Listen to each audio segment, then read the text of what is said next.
إن الحمد لله نحمده ونستعينه ونستغفره ونعوذ بالله من شرور أنفسنا ومن سيئات أعمالنا من يهده الله فلا مضل له ومن يضلل فلا هادي له وأشهد أن لا إله إلا الله وحده لا شريك له وأشهد أن محمدا عبده ورسوله صلى الله عليه وعلى آله وأصحابه وسلم تسليما كثيرا وبعد. Ndugu Waislamu,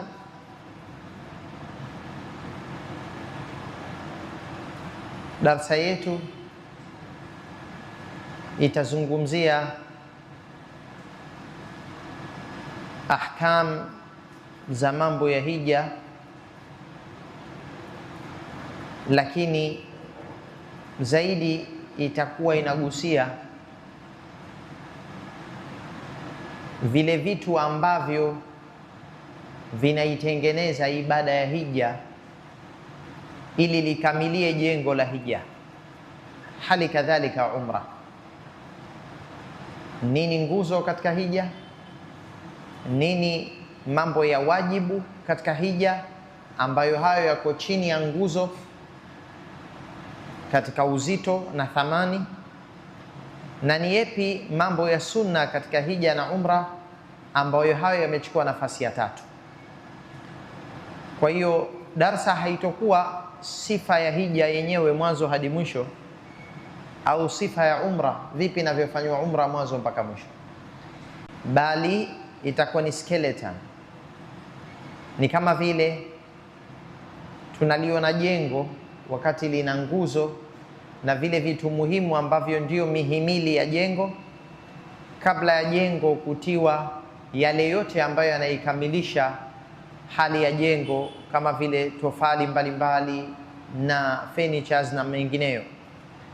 Kwa hiyo leo biidhnillahi azza wa jal tutaona hija na umra katika yale mambo ambayo yanaitengeneza ibada ya hija na umra. Katika hija kuna nguzo ambazo ndo zimechukua nafasi ya juu kabisa kiumuhimu, kisha kuna kuja wajibatul hajj, na kisha inakuja katika nafasi ya tatu sunan za haji.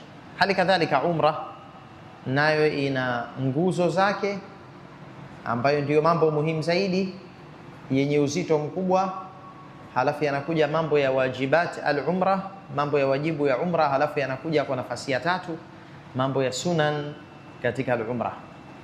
Ni zipi nguzo za haji? Nguzo za haji ni 4 kwa kauli sahih. Nguzo ya kwanza ni kuhirimia, na ya pili ni kuwepo Arafa mwezi 9, na nguzo ya tatu ni tawaful ifada, na nguzo ya 4 ni kufanya asa'yu baina Safa wal Marwa. Nguzo ya mwanzo ni kuhirimia, yani kufanya maazimio rasmi ya kuingia katika nia ya kuivaa ibada. Yani pale mtu ambapo sasa anaamua rasmi na ananuia rasmi kuingia katika ibada, jambo lile linaitwa al-ihram, nia ya kuingia katika ibada. Hii ni nguzo, kwa sababu nia katika kila ibada ni nguzo. Haifai ibada bila nia, na ndio maana Mtume sallallahu alaihi wasallam akasema innamal a'malu binniyat, si vinginevyo amal ulipwa kulingana na nia ambazo watu wameziweka katika amali zao. Kwa hiyo hakuna amal bila nia. Nia ya kuingia rasmi katika ibada huwa ni muhimili wa kwanza katika kila ibada na ni nguzo. Sala ina nia ya kuingia katika sala, hali kadhalika udhu. Unaweza ukaosha viungo vya udhu na ikawa kwa bahati vimekwenda kwa mpango, lakini hukutia nia ya udhu ulikusudia uondoe vumbi katika viungo vya mwili wako, huyu mtu hatoitwa mtu aliyetawadha kwa sababu tu ameosha viungo vya udhu, ikiwa hakutia nia ya kuingia katika ibada ya udhu. Kwa kuhirimia ni ibada na ni nguzo ya kwanza. Nguzo ya pili, kuwepo Arafa mwezi 9. Mtu ambaye atakosa uwepo wa Arafa mwezi 9, huyo ameikosa nguzo muhimu sana katika ibada ya hija. na Mtume sallallahu alayhi wasallam amesema katika hadith aliyopokea an-Nasa'i rahmatullahi alayhi, nayo ni sahih, akasema al-hajju Arafa, hija ni Arafa. Nguzo ya tatu ni tawafu al-ifadha, ni ile tawafu ambayo anaifanya haj siku ile ya mwezi 10. Mara nyingi huwa ni mwezi 10, na si vibaya kuichelewesha ikaja baada ya mwezi 10, lakini kwa ufupi ni tawafu ambayo inafanywa baada ya watu kuwa washasimama Arafa mwezi 9 na washaupitisha usiku wao Muzdalifa. Hapo wanakuja wanafanya ibada ya tawaf ambayo imeitwa al-ifadha. Imeitwa al-ifadha kwa sababu ni watu wamemiminika kutoka Arafa kuja Muzdalifa kwa mapumziko ya usiku ule wa kuamkia mwezi 10, hatimaye waje wafanye amali za mwezi 10 ikiwemo tawafu. Al-ifadha ni neno lilotoka katika Al-Qur'anul Karim, thumma afidhu min haythu afadha an-nas, kisha miminikeni kutokea kule ambapo watu wanamiminika, yani wanapotokea Arafa. Nguzo hii imetajwa katika Al-Qur'anul Karim katika suratul Hajj, waliyatawafu bilbaytil atiq, na wafanye tawafu mahujaji katika nyumba kongwe ya Al-Kaaba. Kwa hiyo nayo ni nguzo, kwa sababu ni amri imekuja katika kauli yake waliyatawafu, na lam iliyoko hapo inaitwa lamul amr, waliyatawafu, na asili ya amri inapelekea ulazima, na tumelijua kwamba jambo hili ni lazima pale tulipoiona kauli ya Mtume sallallahu alayhi wasallam baada ya kupata taarifa kwamba Safia mkewe kapata haidh, kaingia ndani ya siku zake, akasema ahabisatuna hii, ina maana atakuwa ni mwenye kutuzuia huyu, hatuwezi tena kusafiri mpaka aje akamilishe afanye tawafu ifadha. Sasa kitu ambacho kitazuia safari ya Mtume na wote waliofuatana na Mtume, ambapo ni wengi sana, hilo haliwezi kuwa ni jambo la sunna, lazima litakuwa jambo la lazima. Lakini taarifa ilimfikia akapata haidh, na kwa dhana yake Mtume kwamba yawezekana huyu akawa bado hajafanya tawafu ifadha, lakini taarifa ikaletwa na mama Aisha radhiallahu anha kwamba Safia alishafanya tawafu ifadha na kashamaliza ibada yake ya tawafu. Alipolijua hilo Mtume sallallahu alayhi wasallam akajua kwamba kumbe haidh imekuja baada ya tawafu ifadha, ina maana ya kwamba mwanamke huyu kashakamilisha ibada yake, na ndio maana akasema faltanfir idhan, basi aondoke na sisi. Kwa hiyo ikafungwa safari na watu wakaweza kwenda zao, lakini alidhania Mtume kwamba bado hajafanya tawafu ifadha, na kwa hilo wangefungika na wangalazimika kuwepo Maka kumsubiria Safia. Sasa yote hayo ni dalili ya kwamba tawafu ifadha ni nguzo na ni kitu kikubwa sana, na nguzo kawaida huwezi kuifidia kwa kumwaga damu, tofauti na mawajibu ambayo tutakuja yataja insha Allah. Mawajibu huwa yamechukua nafasi ya pili kiuzito na umuhimu. Jambo la 4 katika nguzo za hija ni asayu baina Safa wal Marwa, kwa sababu Mtume amesema alayhi salatu wasalam katika hadithi ya Imam Ahmad ambayo Al-Hakim kaisahihisha na Sheikh Muhammad Nasiruddin katika Al-Irwa. Hadithi hii Mtume amesema is'au fa inna Allaha kataba alaykum sa'i, fanyeni sa'i kwani hakika Allah amefaradhisha juu yenu sa'i. Tena Mtume akalitumia neno kataba alaykum, kama ilivyokuja katika asiyam, ya ayyuhalladhina amanu kutiba alaykumus siyam. Neno kitaba likiambatana na ala mbele, yani herufi ya ala, inamaanisha ulazima, kutiba alaykumus siyam, na hapa inna Allaha kataba alaykumus sa'i. Kwa sa'i ni jambo la lazima, na ndio maana mama Aisha radhiyallahu anha akasema kama ilivyopokelewa katika sahihi Muslim, amesema fala amri ma atamma Allahu hajja man lam yatuf baina Safa wal Marwa, katilia mkazo maneno yake kwa kusema kwamba Allah hatoitimiza hija ya mtu ambaye hajafanya tawafu baina Safa wal Marwa. Haya mambo manne ni nguzo za hija, na nguzo hizi ndugu zangu Waislamu ni lazima zifanywe katika haji, na lolote katika manne haya likiachwa kufanywa basi hija haijatimia. Na kawaida nguzo ikiachwa ibada haijawa, tofauti na likiachwa jambo la sunna au lile ambalo lipo katika daraja ya kati na kati. Daraja ya kati tumesema ni alwajibat, mambo ya wajibu. Wajibu ukiwaachwa katika wajibatul hajj, unaweza ukafidia kwa kuchinja mnyama, ingawaje ni kosa kuacha jambo la wajib, lakini linafidiwa kwa kuchinjwa mnyama. na ikiwa umeachwa wajibu kusudi, basi na tauba pia iletwe. Kwa hiyo itakuwa ni kuleta tauba na kuchinja mnyama. Ama nguzo ikiachwa, ibada haijawa bado. Kwa nguzo za haji ni 4: kuhirimia, kuwepo Arafa mwezi 9, na kufanya tawafu ifadha, na hali kadhalika kufanya asa'yu baina Safa wal Marwa. Hayo yalikuwa ni mambo muhimu ambayo ni katika nguzo za hija. Ama mambo ambayo yanachukua nafasi ya pili ambayo ni wajibatul hajj, haya yako 7, na haya ni mambo ya lazima pia, na ndio maana yakaitwa wajibat, lakini hayajafikia level ya arkan. Arkanul hajji ni 4 nguzo za hija, ambapo ikiachwa nguzo yoyote ibada bado haijawa, wala huwezi kufidia kwa kuchinja mnyama kama tulivyosema. Ama haya mawajibu 7 ya hija, haya yamechukua daraja ya pili.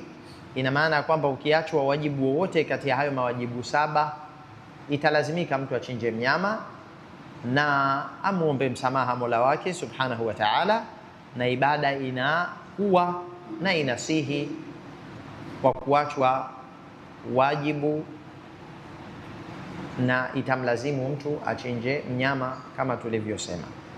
Wajibatul haji ni mambo 7. La kwanza, kuhirimia kwenyewe kuwe ni miqat. Kuhirimia binafsi ya kuhirimia ni nguzo, lakini kuhirimia katika sehemu husika inayoitwa miqat. Miqat au usawa wa miqat, kwa wale ambao hawateremki katika miqat, labda wanasafiri katika mazingira ambayo vigumu kuteremka, kama wanaosafiri kwa anga au walio ndani ya matreni, au yawezekana watu wanavuka kwa meli. Kwa hiyo wanapofika usawa wa miqat wahirimie. Anapovuka mtu miqat au usawa wa miqat, huyu inajuzu ahirimie huko mbele baada ya kuwa ameshavuka miqat, lakini hilo ni kosa kisheria na kaacha wajibun min wajibatil hajj, na itampasa arejee miqat. Lakini ikishindikana, basi atachinja mnyama. Yawezekana mtu alisinzia kwenye ndege ikavuka katika usawa wa miqat, huyu haingii makosani kwa sababu hakufanya kusudi, kalala na alikuwa anachunga asivuke miqat, lakini usingizi ulimchukua. Kwa maana hiyo jukumu lake achinje mnyama, wala hana kosa. Ama ikiwa kazembea kusudi, atatakiwa alete tauba na arejee miqat. Ikishindikana, basi atahirimia hata kama baada ya kuvuka miqat, lakini itampasa achinje mnyama. Kwa hiyo wajibu wa mwanzo katika mawajibu ya hija kwamba kuhirimia kwenyewe kuwe katika miqat au usawa wake. Wajibu wa pili katika mawajibu ya hija ni kuwepo Arafa mpaka baada ya kuzama jua. Kuwepo Arafa mwezi 9, binafsi ya kuwepo Arafa ni nguzo hiyo, lakini kuwepo mpaka muda huu tuloutaja ndio wajibu min wajibatil hajj. Muda gani? Ni kwamba aendelee kuwepo mtu katika mipaka ya Arafa mpaka jua limzamie akiwa pale, mpaka likamilie kuzama, kwa sababu Mtume sallallahu alaihi wasallam kabaki Arafa mpaka jua limezama. Na wakasema kitendo cha Mtume kinapokuwa katika ubainishaji na kufasiri ibada namna gani itendwe, basi hubeba hukumu ya amri. Na hiyo ni formula maulama wanasema, idha kharaja minhu alfi'lu makhraja alimtithali watafsiri kana hukmuhu hukma al-amr. Kitendo cha Mtume kinapokuwa kimetuka na kimetokezea katika utaratibu wa kubainisha manake namna gani zifanywe ibada na lipi la lazima, basi katika hali kama hiyo kitendo hicho kinakuwa ni cha lazima. Kwa hiyo Mtume alayhi salatu wasalam aliendelea kuwepo mpaka jua likazama pale Arafa. Kuhirimia na kuwepo Arafa, haya mawili ni nguzo katika nguzo za hija, lakini kuhirimia kwenyewe kukiwa miqat, yani kabla ya kuvuka miqat, hilo ni jambo la lazima. Na pia kuwepo Arafa mpaka magharibi, ili jambo la lazima katika mawajibu. Lakini tunarejea tena kusema kuhirimia ni nguzo, lakini kuhirimia miqati au usawa wake, hili ni jambo la wajibu. Na kuwepo Arafa ni nguzo, lakini kuendelea kuwepo Arafa mpaka jua likazama, hilo ndio wajibu min wajibatil hajj. Jambo la tatu katika mawajibu ya hija, kuupitisha usiku Muzdalifa wamkia mwezi 10, kwa sababu Mtume sallallahu alaihi wasallam aliupitisha usiku wake pale. Na natumia neno zuri albaytuta. Albaytuta kuwepo usiku pale Muzdalifa. Sisemi kulala ni lazima. Yawezekana mtu usingizi haujamjia, au kaamua tu asilale, ni sawa, atajichosha na siku ya pili kuna ibada nzito, kaacha mwenendo wa Mtume sallam ambapo alilala usingizi. Lakini tunachokizungumzia hapa sasa hivi ambalo jambo la wajibu ni kuupitisha usiku Muzdalifa. Tukisema kulala Muzdalifa tunakusudia tu kuupitisha usiku Muzdalifa. Wako wengine wengi wakilieleza jambo hili wanasema almabitu bi Muzdalifa, kulala Muzdalifa, lakini kumbe lugha sahihi ni kusema almabitu Muzdalifa, kuupitisha usiku pale Muzdalifa. Alale mtu au awe macho, lakini muhimu pale anatakiwa aupitishe usiku wake Muzdalifa. Akilala ndio itakiwavyo hasa, na ndio mwenendo wa Mtume sallallahu alaihi wasallam, na hilo ni bora zaidi. Lakini kama atawepo Muzdalifa mpaka asubuhi, hata kama hajalala au usingizi hakuupata, asipate huzuni, ajue kwamba yeye kapata jambo ambalo la ibada na akawepo pale Muzdalifa, kwa sababu Mtume sallallahu alaihi wasallam amekuwepo pale usiku ule wa kuamkia mwezi 10, na akasema litakhudh ummati nusukaha, ummati wangu uchukue ibada zao, fa inni la adri la'alli la alqahum ba'da ami hadha, kwani mimi sijui, huenda nisikutane nao tena baada ya mwaka wangu huu. Hii ni hadithi kaipokea Ibn Majah na Imam Muslim pia, rahmatullahi ala aljamii. Na kwa sababu hadithi inasema aliwaruhusu wanyonge miongoni mwa madhaifu katika wanawake na wazee waondoke nusu ya usiku. Hadithi inakuja adhina, ameruhusu, na kawaida neno ruhusa halitumiki isipokuwa juu ya jambo ambalo asili yake ni lazima. Kwa hadithi ikisema adhina lidhaafa, aliwaruhusu madhaifu kama vile wagonjwa, watu wazima na madhaifu kama hao, aliwaruhusu waondoke nusu ya usiku. Ina maana kwamba asili ya uwepo wa Muzdalifa ni jambo la lazima, na ndio maana likaja neno ruhusa. Na hata hao madhaifu wenyewe waliruhusiwa baada ya kufika nusu ya usiku, na hii inaonyesha kwamba asiye na udhuru anatakiwa awepo usiku mzima pale Muzdalifa. Hilo nalo ni wajib min wajibati alhajj. Jambo la 4 katika mawajibu ya hija ni kuwepo Mina usiku katika siku zile zinazoitwa ayamu tashriq.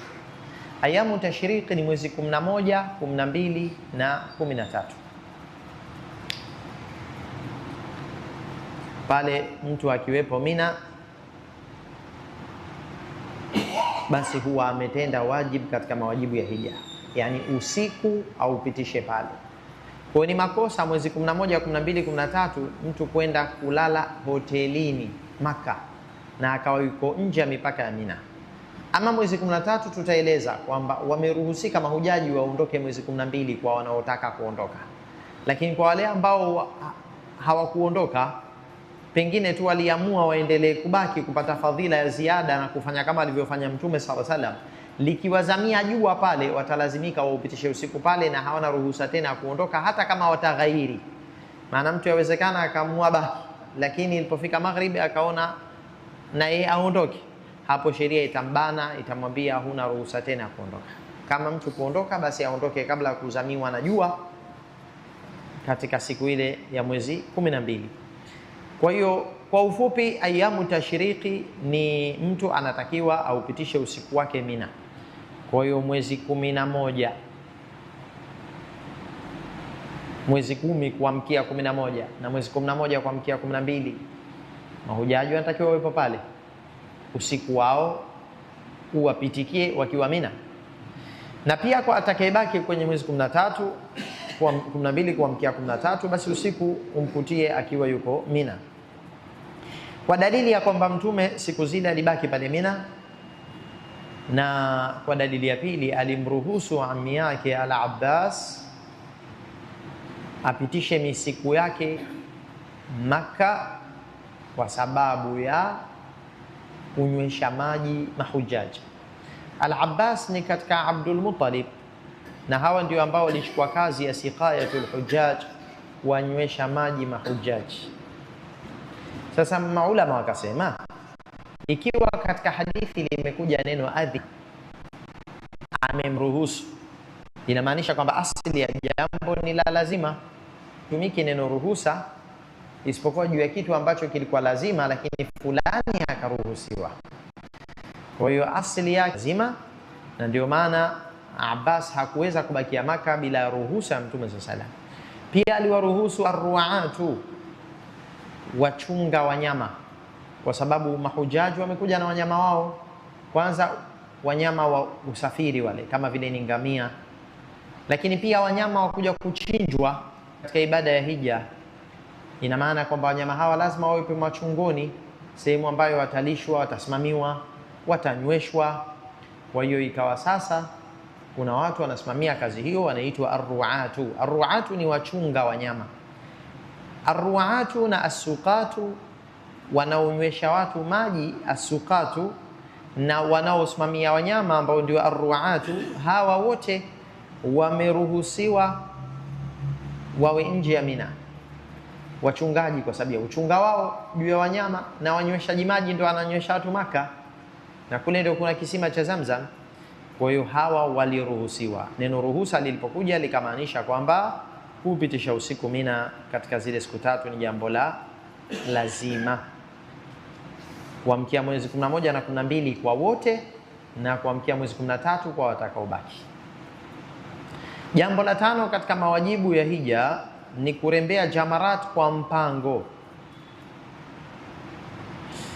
Mwezi 10 watu wanarembea ile jamra moja tu ambayo ndio jamra ya mwisho. Jamra ni sehemu ambayo watu wanarembea mawe, na hizo jamra ziko tatu. Mwezi 10 wanaipiga jamra ya mwisho tu ambayo ndio inaitwa jamratul aqaba, na ndio aljamratul kubra. Halafu mwezi 11, 12 na 13 mahujaji wanaanza kupiga jamra ya kwanza, halafu wanaipiga jamra ya pili, halafu wanaipiga jamra ya tatu, kwa zile siku tatu, 11, 12 na 13. Kupiga jamarati hizi kwa mpango uliotajwa katika sheria, hilo ni jambo la wajibun min wajibati alhajj. Watu watapiga mwezi 11 jamra ya kwanza, kisha ya pili, kisha ya tatu, na hali kadhalika mwezi 12 na mwezi 13. Na jamarati hizi ni lazima, na Allah amesema wadhkurullaha fi ayamin ma'dudat, mtajeni Allah katika masiku yanayohesabika hayo. Faman ta'ajjala fi yawmayn, atakayekuwa na haraka akaondoka ndani ya siku mbili hizo, fala ithma alayhi, hatakuwa na makosa, yani ataondoka akiwa hana dhambi. Waman ta'akhkhara, na atakayechelewa akabaki mpaka mwezi 13, fala ithma alayhi, na yeye ataondoka akiwa hana makosa, ameshasamehewa. Liman ittaqa, kwa yule ambaye amemcha Allah, kwa sharti iwe watu wamemcha Allah subhanahu wa ta'ala. Wakasema maulama, hii ni aya katika al-Baqara, na mahujaji wameamrishwa kwenye aya hii wamdhukuru Allah pale Mina. Na wakasema Mina hatuijui kuna dhikri maalumu inayohusu hija katika Mina zaidi ya kurembea jamarat, na ndio maana Mtume akasema inna ma ju'ila tawafu bil baiti wa baina safa wal marwati wa rami al jimar li iqamati dhikrillah, si vinginevyo imewekwa tawafu na sa'yu na kurembea jamarat kwa ajili ya kusimamisha dhikri ya Allah. Wakasema aina za dhikri zinazofanyika Mina zinafanywa na kwingine, lakini kitendo cha urembeaji binafsi yake ni dhikrun lillah. Kwa maana hiyo hichi hakipatikani ila wapi? Ila Mina. Na Allah akasema mdhukuruni Allah pale Mina. Wakasema maulama, basi kurembea jamarat nalo jambo la lazima. Na Jabir akasema nimemuona Mtume sallam akirembea jamarat akiwa juu ya mnyama wake mwezi 10, na huku akituambia chukueni kutoka kwangu ibada zenu, kwani mimi huenda nisihiji baada ya hija yangu hii. Na ndio maana hija hiyo ikaitwa hija ya kuaga, kwa sababu ilikuwa mwishoni mwa umri wa Mtume Muhammad sallallahu alaihi wasallam. Jambo la sita katika mawajibu ya hija ni kunyoa au kupunguza. Mwezi 10 watu wananyoa, wanawake wanapunguza, hawaruhusiki kunyoa. Wanaume wanaweza wakapunguza, wanaweza wakanyoa, na kunyoa ni bora zaidi. Na hilo ni jambo la lazima, kwa sababu Mtume kaamuru, kasema waliyuqassir waliyahil. Alikuwa anaamuru kwamba haji huyu apunguze nywele zake na apate tahallul. na aliwaombea dua wanyoaji mara 3 na akawaombea dua wapunguzaji mara 1. Jambo la 7 katika mambo ambayo ni mawajibu ya hija ni tawaful wadaa, tawafu ya kuaga. Watu wakishakamilisha ibada zao kabla ya kuondoka Maka watafanya tawaful wadaa, kwa sababu Mtume ameamrisha hivyo. Mtume akasema la yanfiranna ahadun hatta yakuna akhiru ahdihi bilbait, asije akaondoka kabisa mmoja wenu Maka mpaka iwe muda wake wa mwisho kautumia pale katika al-Kaaba, yani kwa tawaf. Na pia Ibn Abbas akasema umira an-nas an yakuna akhiru ahdihim bilbait illa annahu khuffifa 'anil mar'ati al-haid, wameamrishwa watu muda wao wa mwisho wautumie pale katika al-Kaaba kwa tawaf, isipokuwa tu kahafifishiwa katika hukumu hii mwanamke mwenye hedhi. Kwa mwenye hedhi, mwenye nifasi, hawa wanaweza wakaondoka bila ya tawafu alwadaa. Hayo matendo tuloyataja ni mawajibu ya hija ambayo ni 7 hayo. Mawajibu 7 ya hija.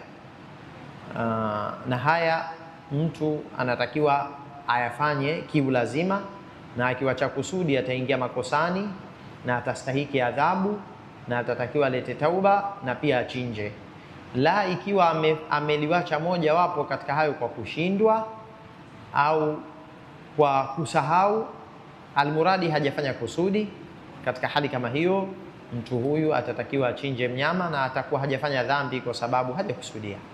Kwa mawajibu ya hija 7, wajibu wa kwanza kuhirimia kwenyewe kuwe ni miqat. Binafsi ya kuhirimia ni nguzo, lakini kuhirimia mahala husika ambapo ni miqat au usawa wa miqat, hilo ni jambo la wajib. Wajibu wa pili ni kwamba mtu aendelee kuwepo Arafa mpaka jua lizame. Ama kuwepo Arafa binafsi yake hilo ni nguzo, na akiifanya nguzo kashatimiza katika upande wa nguzo, lakini akiondoka kabla kuzama jua atakuwa amefanya dosari katika jambo la wajib. Ina maana atapaswa kuchinja mnyama, na ikiwa alifanya kusudi atabeba na dhambi juu, ina maana alete tauba na achinje mnyama pia. Kwa hiyo tunasema kwamba kuendelea kuwepo Arafa mwezi 9 mpaka jua likazama, hili ni jambo la wajibun min wajibati al-hajj. Jambo la 3 kuupitisha usiku Muzdalifa kuamkia mwezi 10. Jambo la 4 kuupitisha usiku Mina ndani ya mipaka yake katika siku hizo za at-tashriq mwezi 11, 12 na 13. Na jambo la 5 kurembea jamarat kwa mpango. Mwezi 10 inarembewa jamra ya mwisho tu, na mwezi 11, 12, 13 utarembea jamra ya kwanza, kisha ya pili, kisha ya 3 kwa mpango huo. Hilo ni jambo la 5 katika wajibatul hajj. Na jambo la 6 kupunguza nywele au kunyoa. Na jambo la 7 kufanya tawaful wadaa, isipokuwa amesamehewa katika wajibu huu mwanamke ambaye amepata ada yake ya mwezi au yule aliyepata nifas. Mawajibu ya hija ni 7 na yarejea tena. Kuhirimia kuwe ni miqati au usawa wake. Na jambo la pili kuendelea kuwepo Arafa mpaka jua lizame. Na wajibu wa 3 kuupitisha usiku Muzdalifa. Na wajibu wa 4 kuzipitisha au kuupitisha usiku katika ayamu tashriq ndani ya mipaka ya Mina. Na wajibu wa 5 kurembea jamarat kwa mpango. Na wajibu wa 6 kupunguza nywele au kunyoa. Na wajibu wa 7 ni tawafu alwadaa. Ukiacha nguzo 4 tulozitaja na mawajibu 7 tuloyataja, yalobakia yote ni sunna katika sunna za hija, kama vile kwa mfano wanaume kuvaa rida na izar zikawa nyeupe, kuvaa zile ndio itakiwavyo. Akivaa nguo nyingine atakuwa amefanya mwiko katika miko ya ihram. Tushasema mtu alohirimia hatakiwi avae nguo iliyoshonwa katika mtindo wa mwili kwa wanaume, lakini mavazi yenyewe kuwa ni rangi nyeupe. Nazungumzia rangi sasa hivi, rangi kuwa ni nyeupe, hili ni jambo la sunna, si jambo la lazima, si katika wajibat wala sio katika arkan. Hali kadhalika kugusa alhajarul aswad na kuibusu katika mizunguko ya tawafu, iwe tawafu ya alifadha, tawafu ya hija au tawafu ya umra.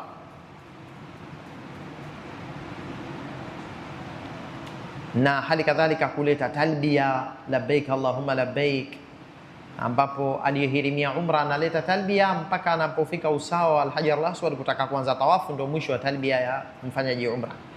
Na mwenye hija akishahirimia hija tu anaanza talbia mpaka anaporusha mawe, anapotaka kurusha mawe mwezi 10 ndio mwisho wa talbia. Kwa talbia muda wote wa labbaik Allahumma labbaik, hiyo ni sunna. Na kama itakuwa alhaj au almu'tamir hajaleta talbia hata moja, huyu hajawacha la wajibu katika wajibati alhaj wala hajawacha nguzo katika arkanul hajj, ila ameacha pambo kubwa sana ambalo ndio kauli mbiu na ndio shiar, alama ya hija na umra. Hali kadhalika kwa wanaume kwenda mwendo kama wa kutroti katika mizunguko mitatu ya mwanzo katika ile tawafu ya mwanzo ambayo ni tawafu ya umra, hiyo inakuwa na ndio hiyo tawafu al-qudum. Ile mizunguko mitatu kuwa mtu anaenda mwendo kama wa kutroti ni sunna. Asiyefanya hivyo hajawacha wajib wala rukn min arkanil hajj.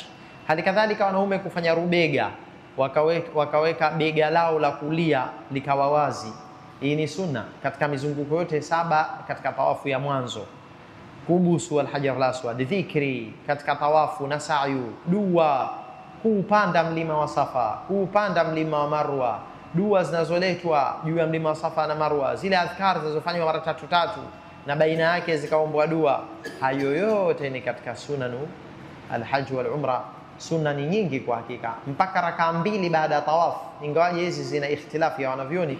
Wako wanaona ni lazima mtu afanye rakaa 2 baada ya tawaf, na ndio maana si vyema kuziacha, lakini kwa kauli yenye nguvu rakaa 2 hizi ni sunna. Na hata kisomwacho katika rakaa 2 za tawaf ambapo ni qul ya ayuhal kafiruna baada ya suratul Fatiha katika rakaa ya mwanzo, na qul huwallahu ahad baada al-Fatiha katika rakaa ya pili, hayo yote ni sunan. Sunan ziko nyingi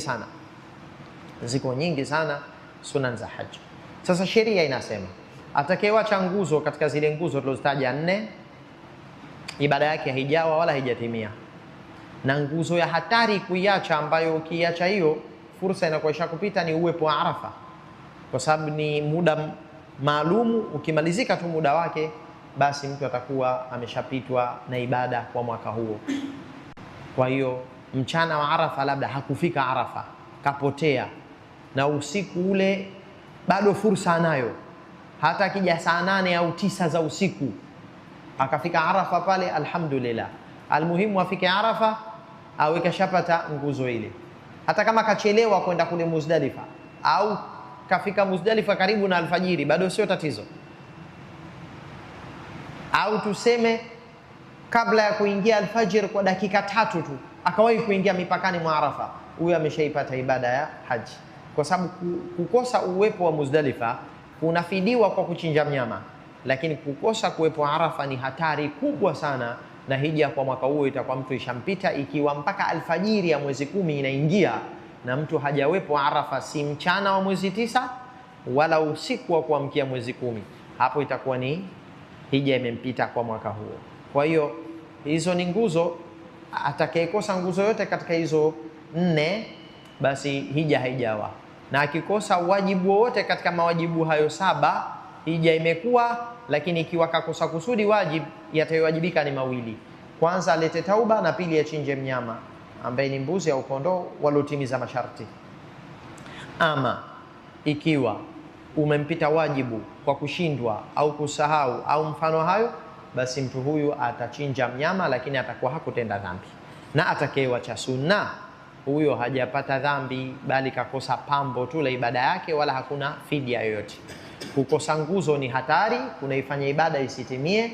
Kukosa wajibu kunafidiwa kwa kuchinja mnyama, na kukosa sunna hakuna kosa lolote zaidi ya kwamba mtu atakuwa amekosa kitu muhimu katika ibada yake, nalo ni pambo la ibada.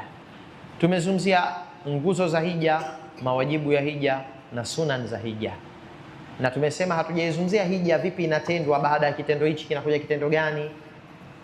Huo ni mwili. Sasa tutakuja kuzungumza wote mwili kwa mpango wake, lakini sasa hivi tunazungumzia skeleton. Ni kitu gani ni mihimili ya hija, bila kuhitaji nguzo hii inakaa wapi, nguzo hii inakaa wapi, wala wajibu huu unakaa baada ya kitendo gani, sunna hii itaingia wapi. Hatujataja hivyo kwa sababu tulikusudia kuitaja al-haikalul azmi kama skeleton. Lakini pia umra tutaitaja sasa hivi, tujue arkan zake na sunani zake na mawajibu yake. Alafu litakuja somo sasa kuiona hija mwanzo mpaka mwisho inafanywa vipi kwa mpango wake, yani tawafu. Tutajua tawafu, tutajua sa'i, tutajua hija na umra kwa mpango wake maalumu ambao unatakiwa ufanyike. Kwa hiyo tunaposoma nguzo, arkan na wajibat na sunan, huwa tunataka tujue tu katika ibada ya hija kuna mambo gani yanayotengeneza ibada ya hija na yamejipanga katika ngazi zipi. Tumetaja ngazi ni 3. Arkan ni vitu vya juu, halafu inakuja ngazi ya pili wajibat, halafu ngazi ya 3 sunan. Basi vivyo hivyo na umra nayo ina arkan, ina na wajibat na ina sunan. Ni zipi arkanul umra? Arkanul umra ni 3. Nguzo ya kwanza kuhirimia, nayo ni nia rasmi ya kuingia kwenye ibada, pale mtu anaposema labbaik allahumma umra, na ndani ya moyo kashatia nia kwamba sasa ninaingia kwenye umra. Na kule kuhirimia kwenye hija atasema labbaik allahumma hajjan. Kuhirimia kwenye umra kwa mtu anayefanya tamattu, kama vile ambavyo wengi wetu tunafanya, itakuwa ni kitendo cha mwanzo kuhirimia kwenye umra kabla kuhirimia kwenye hija. Ama hija kuhirimia kwake kutakuwa ni mwezi 8, mtu atasema labbaik allahumma hajjan. Kwa hiyo mtu akisema labbaik allahumma umra huwa ni maneno sunna kuyatamka, lakini hasa nia ni moyoni. Tumeelewana vizuri? Yawezekana mtu akasema labbaik allahumma umra wala hajakusudia kwamba anaingia kwenye umra, anataka kuihifadhi hilo tamko, kwamba hili tamko linatamkwa vipi, hebu nifundishe. Anamwambia mwenziwe ili naye akariri ahifadhi. Hapo hajakusudia kwamba ndo anaingia rasmi katika umra, lakini wakati anatia nia moyoni rasmi, sasa anaingia kwenye umra, akiambatanisha nia yake na matamshi hayo labbaik allahumma umra, hapo ndo atakuwa sasa amehirimia rasmi, kaingia katika umra. Kuhirimia katika umra ni nguzo katika nguzo za umra, kwa dalili tulitaja innamal a'malu binniyat. Na nguzo ya pili ya umra ni tawaf, na nguzo ya 3 ya umra ni as'yu baina safa wal marwa. Nguzo kama hizi tumezikuta kwenye hija kule, isipokuwa kule kuliongezeka jambo la uwepo wa Arafa, jambo ambalo halipo katika ibada ya umra. Kwa hiyo ni wepesi kuhifadhi nguzo za hija na umra. Nguzo 3 ziko huku na huku, kuhirimia, tawafu na sa'i. Isipokuwa tu tawafu ya umra hii tu tawafu al-ifadha. Hii ni tawafu ya umra, na sa'i ya umra ni sa'i ya umra, sio sa'i ya hija. Na kule tawafu ya hija ni tawafu al-ifadha, tawafu ambayo haiwezi kufanywa kabla ya uwepo wa watu wa Arafa, na kabla kukamilisha yale mambo ambayo yatakiwa yafanywe, hatimaye ndio ije tawafu al-ifadha. Kwa hiyo tawafu ya hija ni ya hija na tawafu ya umra ni ya umra. Hali kadhalika sa'i ya umra sio sa'i ya haji, na kuhirimia umra ni tofauti na kuhirimia hija, nia mbili tofauti hizo. Na uwepo wa Arafa, hii ni nguzo ambayo ilipatikana katika haji ambayo haipo katika umra. Tuje katika mawajibu ya umra ambayo ni ngazi ya pili. Mawajibu ya umra, kwanza kuhirimia kuweni al-hil. Kuweni wapi? Al-hil. Al-hil yani nje ya mpaka wa haram. Tulisema kwamba Maka kitovu chake ni Al-Kaaba. Kitovu chake ni Al-Kaaba. Na kwa masafa kadhaa baada ya Al-Kaaba, masafa yale maalumu huitwa Al-Haram. Yawezekana upande huu ukenda ikawa kwa nusu saa tu kwa gari, na upande huu ukawa saa kasorobo, na upande mwingine ukawa lisali moja. Si lazima ile mipaka iwe inawiana, lakini inakurubiana. Yani kutoka ndani ya kitovu cha Al-Kaaba kwa gari mpaka mwisho wa haram ni wastani wa nusu saa, na yawezekana ikazidi kidogo.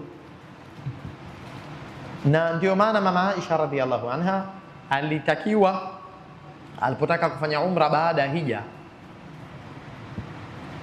atoke nje ya mpaka wa haram, na kwa leo watu wanaenda kwa gari kama nusu saa. Na ndio maana pale nje ya mpaka wa haram kuna sehemu inaitwa Tan'im, katika upande huu alioenda mama Aisha, kwa sababu haram ni eneo lote ambalo limezunguka Al-Kaaba. Kwa katika upande huu ambao ukiendea Aisha ni Tan'im, na Tan'im ni sehemu ambayo mpaka leo kwa msikiti unaitwa Masjid ya Aisha, kwa sababu Aisha pale alihirimia umra. Kwa hiyo kinyume cha haram ni al-hil. Al-hil ni dunia nzima, Zanzibar ni hil, Tanzania nzima ni hil, na nchi zote ni hil.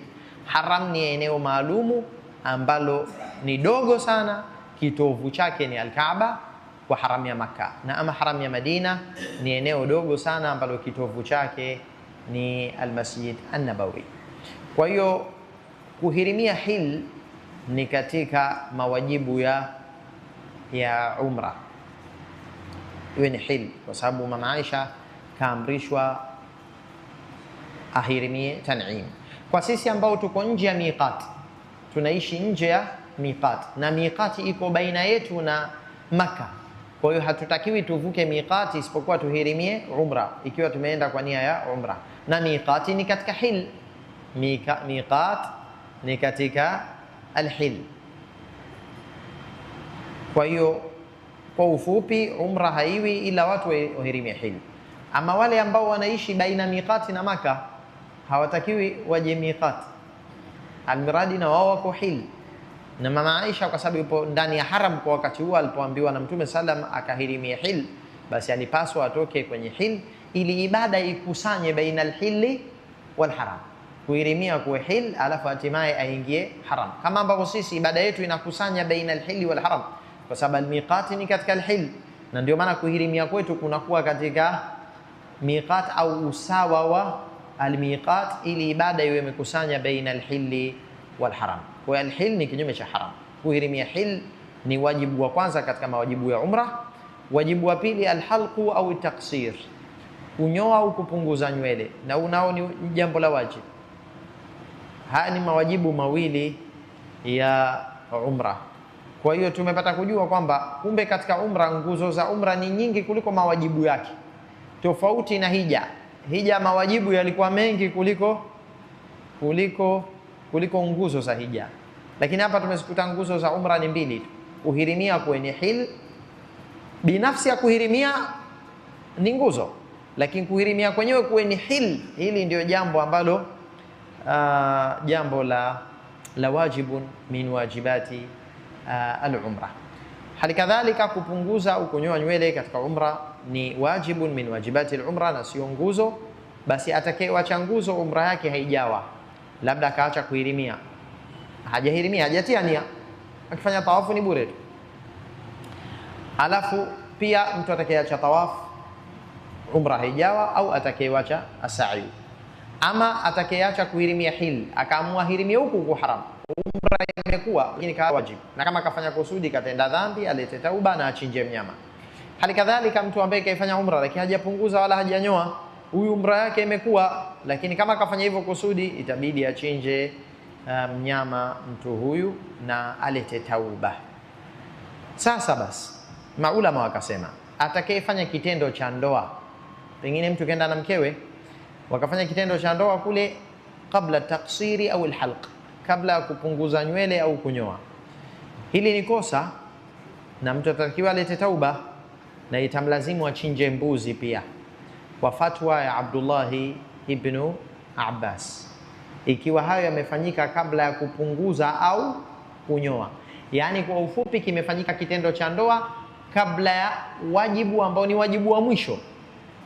Lakini je, ikiwa kitendo cha ndoa kimefanyika kabla ya nguzo, kwa mfano kabla ya tawafu, maulama wanasema umra ishafisidika, pamoja na kwamba hicho ni kitendo cha dhambi.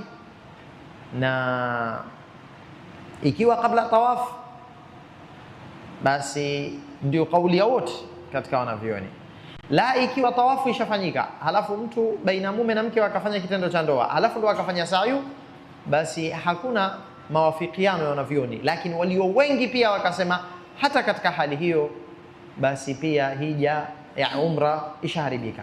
Kwa hiyo ufupisho ni kusema hivi, kitendo cha ndoa kikifanyika kabla ya tawafu au hata kabla ya sayu, hiyo ni dhambi inayolazimisha mtu alete tauba, na tayari umra ishaharibika. Kama mtu ambaye kahuduthi ndani ya sala yake, upepo umemtoka, basi huyu hana sala tena, anatakiwa atoke tu kwenye sala yake. Basi na huyu pia ambaye amefanya kitendo cha ndoa kabla ya kumalizika tawafu na sayu yake,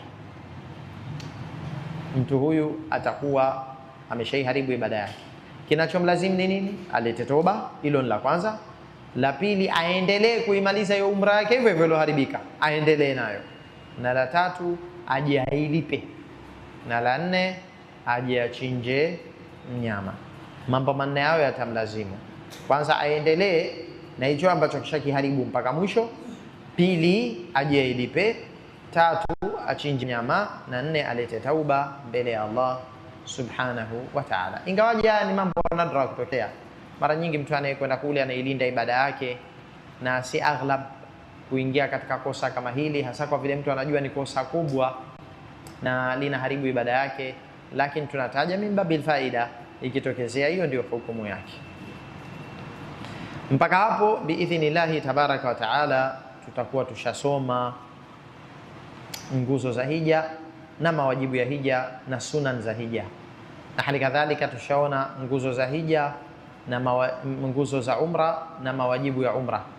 Lakini pia sunan za umra zinafahamika. Miongoni mwa sunna za umra ndo ile mifano tuloitaja, mavazi walovaa wanaume yakiwa ni rangi nyeupe katika umra yao, hilo ni sunna. Hali kadhalika kuleta adhkar baina Safa wal Marwa, na katika tawafu na dua zilizoko juu ya mlima wa Safa na Marwa, na binafsi ya kuupanda mlima wa Safa na Marwa, hiyo ni sunna, na mengine mengi ambayo yanajulikana katika umra ambayo yatakuwa ni sunan. Kwa sunan huwa ni nyingi sana, ibada za sunna huwa ni nyingi, kuzidi hata wajibat na kuzidi hata al-arkan. Baada ya kuiona hija na umra katika ile mihimili au yale mambo yanayotengeneza hija na umra katika zile daraja tatu tulizotaja katika upande wa hija na umra, kama ni arkan ambazo ni nguzo au wajibat au sunan. Sasa tuingie kutaja sifatu dukhuli Makkah, sifa ya kuingia Makkah. Na kidogo kidogo sasa tunakuja kuieleza biidhnillahi tabaraka wa taala namna ya utendaji wa hizo ibada kwa mpango wake maalum. Kwani mtu ambaye kashahirimia umra, au tuchukulie mtu ambaye yeye anaifanya ibada sio hii ambayo kawaida wengi wetu tunaifanya, tuchukulie ibada ya qiran. Qiran ni kunuilia umra na hija zote mbili. Kwa mtu ananuia katika miqat au usawa wake ndani ya moyo kwamba ananuia nia ya hija na umra vyote viwili, ambayo ni qiran, na husema labbaik allahumma umratan wa hajja. Au mtu ambaye anaifanya ibada ya ifradi, nayo ni hija peke yake, ambapo hunuia kwa kusema labbaik allahumma hajjan. Huyu ni mtu ambaye amepita miqati au usawa wake, sasa anakuja hapa Makkah. Ataingia kwa sifa gani Makkah? Na akifika yepi anatakiwa ayatende? Mtume sallama alayhi salatu wassalam alipokuja yeye, alipomzika sehemu fulani, akaupitisha usiku wake inaitwa Dhitiwa, alafu asubuhi yake ndo akaingia Makkah. Ina maana kwamba alichukua mapo, ila ni nje ya Makkah, kwa sababu mara tu baada mtu kuingia Makkah anatakiwa asichelewe akafanye tawafu al-umra, kwa sababu kuiamkia Makkah ni kwa tawafu, na haipendelewi watu wakifika Makkah walale mpaka asubuhi, si vyema, ingawaje inajuzu, lakini wakishaingia Makkah tu akafanya tawafu. Kwa hiyo kama ni mapumziko yawe kabla ya kuingia Makkah, kama ambavyo mtume alipumzika hiyo sehemu ya Dhitiwa, asubuhi akaingia Makkah. Na ni vyema watu wakishaingia Makkah waoge josho lile la kuingia Makkah, ambalo litakuwa ni josho la kiibada, ina maana maji yaenee mwili mzima, na hali kadhalika nia ya josho la sunna la kuingia pale Makkah. Kwa nia, na la pili ni ta'mimul ma, ta'mimul badani bil ma, kueneza mwili mzima kwa maji. Hilo ni vyema watu kulifanya, na walillahi alhamdu, mahujaji hufika katika hoteli yao vyumbani mwao kwanza wakaweza kufanya kama hii kwa ajili ya matayarisho ya kwenda katika ibada ya tawafu. Halafu watu wanaelekea moja kwa moja katika Al-Masjidul Haram. Nikizungumza hali ya kikawaida wa Tanzania, wao wanafanya tamattu, maana yake walipopita miqat walihirimia umra mpaka wanaimaliza umra, halafu tena mwezi 8 wanakuja kufanya ibada ya hija, wanaanza kuhirimia hija. Kwa hiyo tuizungumze kama ni umra sasa hivi, na umra hii ile tawafu tuifanya tukifika, tutatia nia mbili.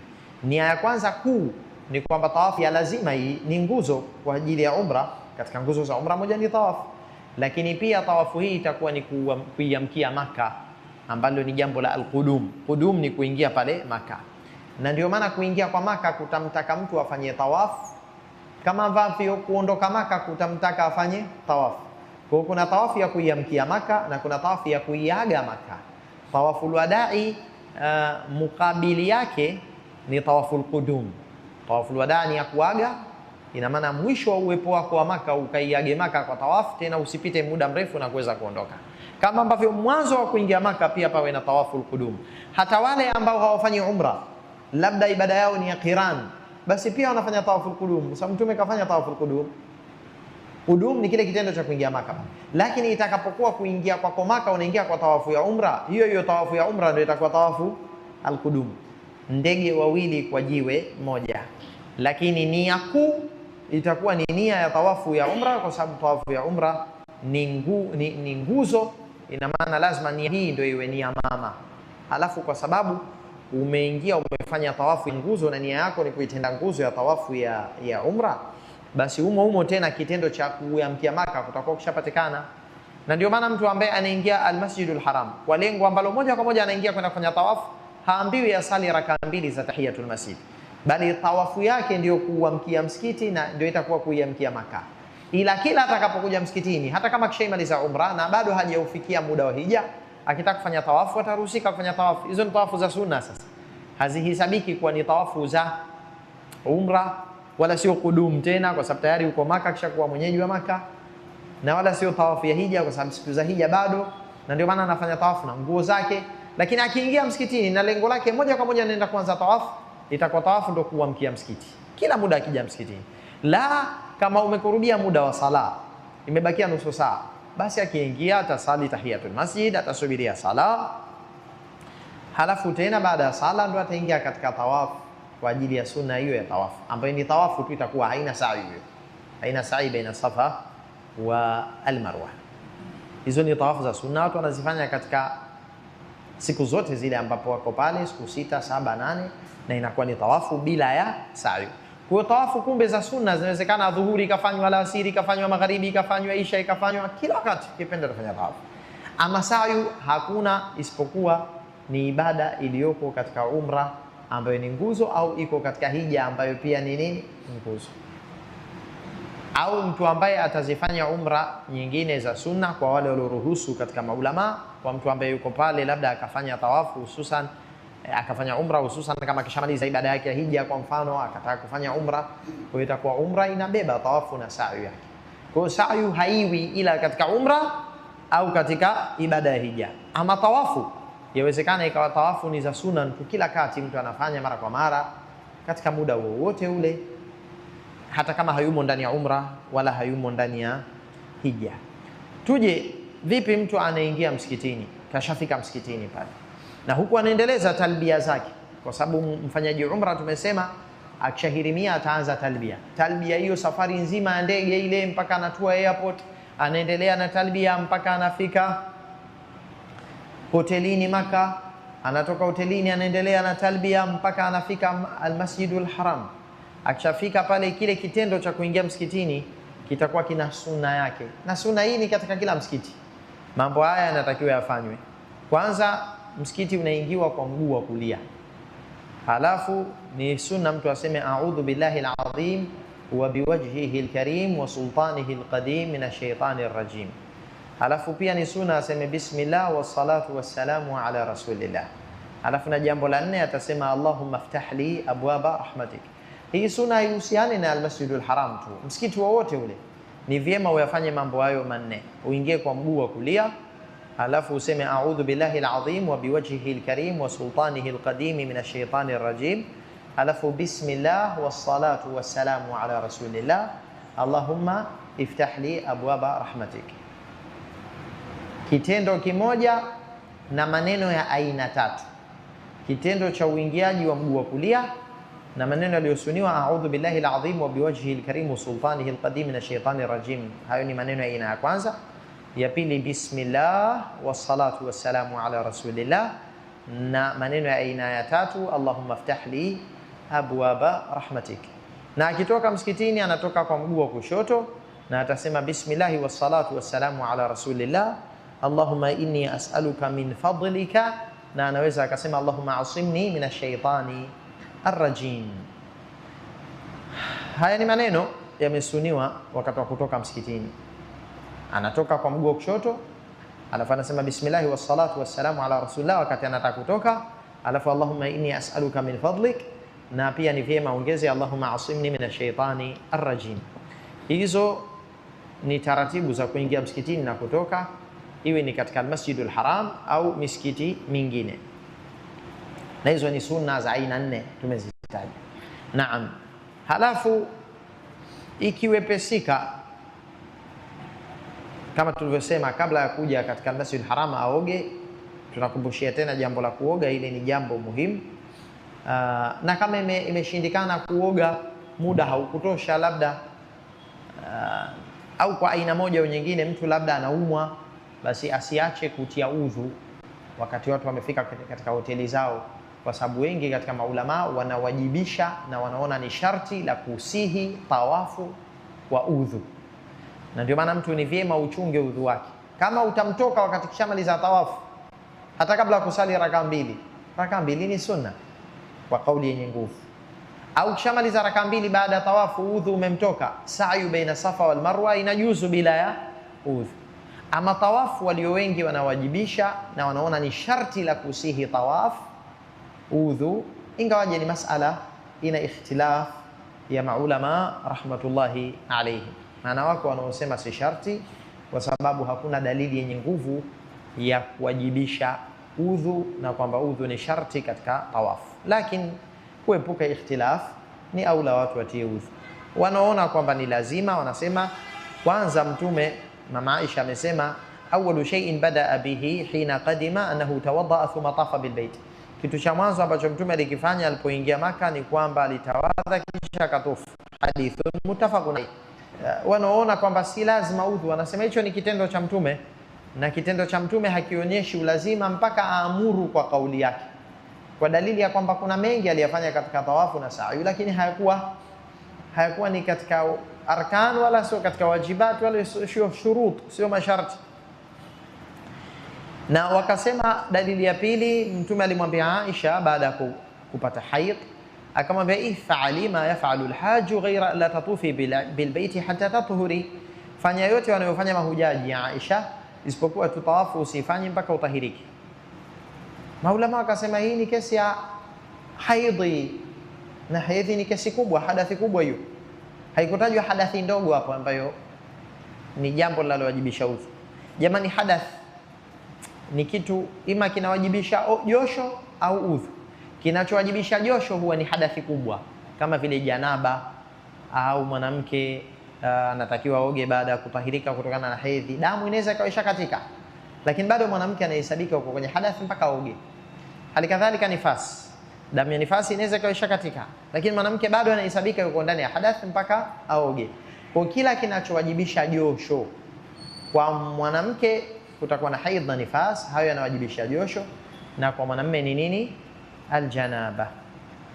Mwanamume na mwanamke, aljanaba ni jambo la jinsia zote mbili, hayo ni mambo yanawajibisha josho. Kwa hiyo akasema mwanamke akipata haidh hukumu yake ni kama Mama Aisha, hawezi kufanya tawaf mpaka atahirike, ndivyo alivyoambiwa Aisha radhiallahu anha. Akasema hiyo ni hadithi inamhusu mwenye hedhi, haijataja udhu, lakini ala kulli hal wao wameona dalili ya kwamba ikiwa tahara kubwa imewajibishwa kabla ya tawaf, basi na tahara ndogo vile vile. Tahara kubwa ni ile inayoondoa hadath kubwa, ambayo tahara kubwa ni josho, na tahara ndogo ni ile inayoondoa hadathi ndogo ambayo ni udhu. Wakasema pia Mtume kaifananisha tawafu na sala,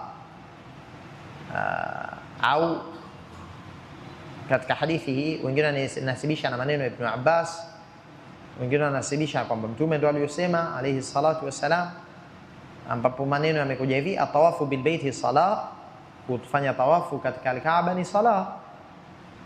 Mtume akasema illa annakum tatakallamuna fihi, isipokuwa nyinyi mnazungumza ndani ya tawafu, na hilo limeruhusiwa. Faman takallama fihi fala yatakallamu illa bikhair, basi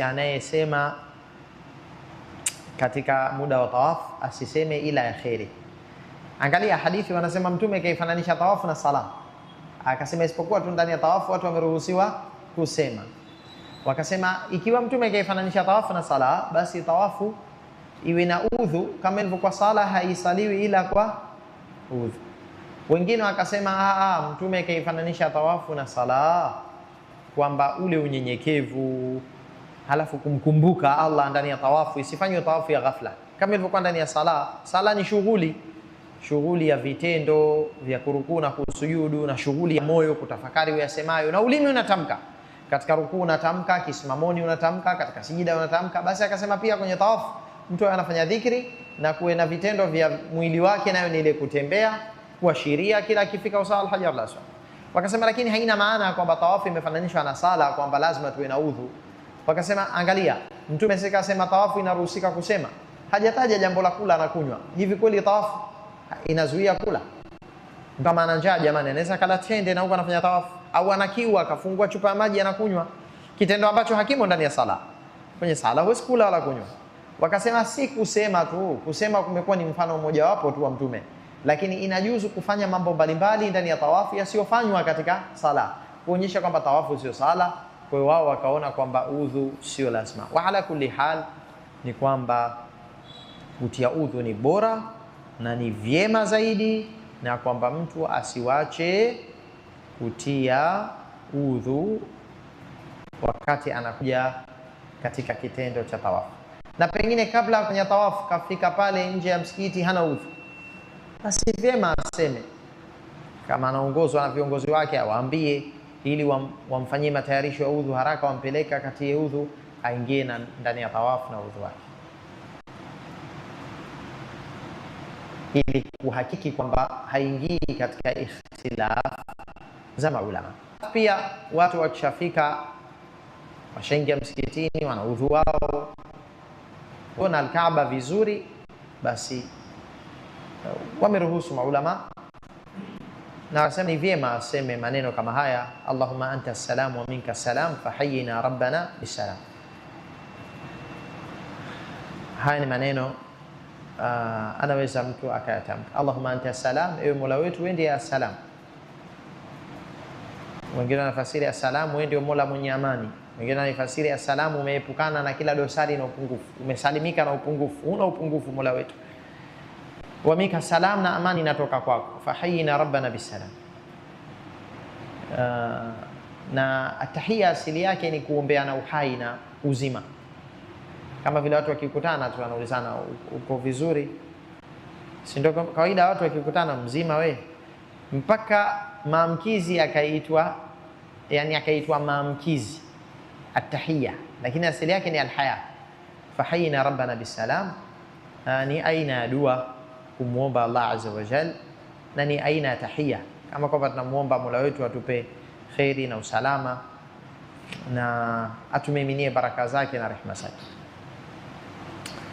Na wakiingia watu msikitini, ikiwa moja kwa moja wanaenda kwenye tawafu, basi tawafu yao ndio maamkizi ya msikiti wao. Ama ikiwa mtu akiingia katika Masjidul Haram hana nia ya kwenda kwenye tawafu, pengine sala iko karibu, kwa hiyo wameingia kwanza kwa ajili ya sala na hatimaye ndio wafanye tawafu, hapo itasuniwa watu wasali raka mbili za tahiyatu almasjid. Kwa hiyo tukisema tawafu ndio tahiyatul masjid ya almasjidul haram, tunakusudia kwa yule ambaye moja kwa moja anaenda katika tawafu, yani anaingia msikitini na wanaongoza moja kwa moja kwenda kufanya tawafu. Ama ikiwa wanania kwamba wasubiri kwanza, muda wa sala uko karibu, baada ya nusu saa, na ishakuwa kuna vizuizi vya kwenda kufanya tawafu, na ikawa watu wanajiandaa kwa ajili ya sala kwanza, basi watasali tahiyatul masjidi. Ikifika muda wanataka kuingia katika ibada yao ya sala, wanaingia, na hatimaye baadaye tena watakuja kufanya atawafu. Kufanya tawafu katika hali ya kupanda ni jambo halina shida yoyote na linafaa, hususan mtu kwa mfano mgonjwa asilazimishe kufanya tawafu kwa miguu ikiwa yeye ni mtu ambaye hawezi.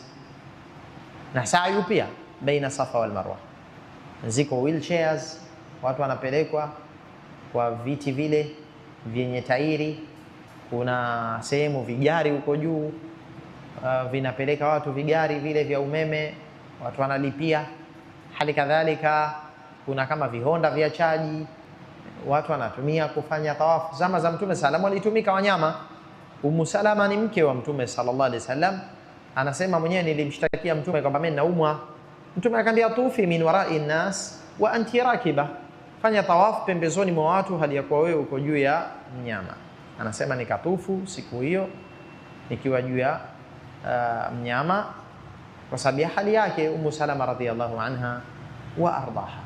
Hata mtu aliyechoka na au mtu anataka kufanya tawafu yake kwa kupanda inajuzu, si lazima tawafu iwe kwa miguu, isipokuwa tu labda kwa zama zetu za leo unaweza ukakuta wale wanaofanya tawafu kwa vigari wanakuwa wako mbali na yale mazingira ya kuiona ile al-Kaaba, na wako mbali katika ile sehemu inaitwa Sahnul Kaaba, ile sehemu asilia, jambo ambalo lina athari yake kwenye moyo wa mtu mzima mwenye afya yake.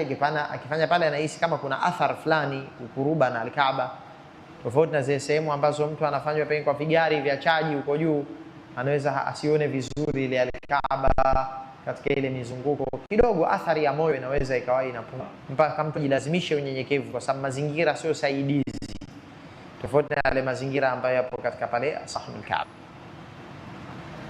Hayo ndio ambayo tunaweza kuyaeleza tunapozungumzia mtu ambaye ameingia pale Maka na kuja katika msikiti wa Mtume Muhammad sallallahu alayhi wasallam. Kwa hiyo darasa yetu hiyo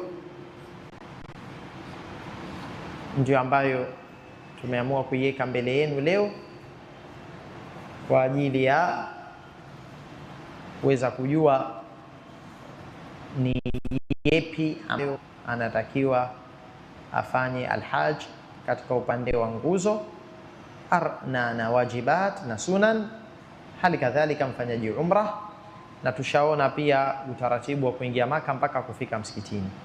Sasa kitachofuata biidhnillah kuweza kuja kujua vipi tawafu inafanywa na vipi sa'yu inafanywa. Tukishajua tawafu inafanywa vipi na sa'yu inafanywa vipi, na hayo yaliyopita, tutakochajua mengi yanayohusiana na umra na hija, kwa sababu tawafu inavyofanywa katika umra na hija ni sawa, hali kadhalika na sa'yu inavyofanywa katika umra na hija ni sawa, isipokuwa tu katika tawafu ya umra huongezeka vitendo viwili kwa wanaume, nacho ni kitendo yani katika umra katika umra vitendo haviko katika tawafu ya hija, na hili linawahusu wanaume, nao ni ule mwendo wa kama kutroti, lakini kwa hatua zilizokurubiana katika mizunguko mitatu ya mwanzo ya tawafu ya umra, na hali kadhalika kuweka bega la kulia nje, kwa hiyo tunaita bega, na hili linahusu katika mizunguko yote 7 ya tawafu ya umra katika ibada hii ya tamattu. Lakini vitendo vilivyobakia takriban ni sawa ndani ya tawafu ya umra na hija, na hali kadhalika sa'yu ya umra na hija. Kwa hiyo tutakapokuja hiyo na tawafu tusikilizeni vizuri ayu pia, ili tuweze kufaidika katika pande zote mbili za umra na haji. Alafu tutakuja taja biidhnillah matendo yanayohusu ibada ya hija tu, yasiyohusu umra, kama vito vya Mina, Muzdalifa, Arafa na mambo kadha tutakayokuja yaona biidhnillah. Wa akhiru lana anil hamdulillahi rabbil alamin.